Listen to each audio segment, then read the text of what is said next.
ल है गाइज हाम्रो यालबिली यसरी पानी हालिरहेको छ है। पुरै कृषि क्रान्ति गरिरहेको छ। लसुन, फुलकोपी, बन्दाकोपी, प्याजमा पानी हालिरहेको अवस्था छ है।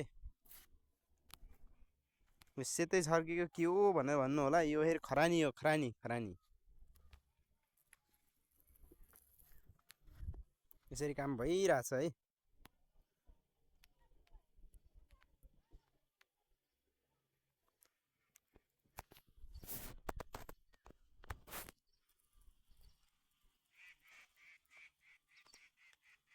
यो हाम्रो गाउँ पारीको राम्चे।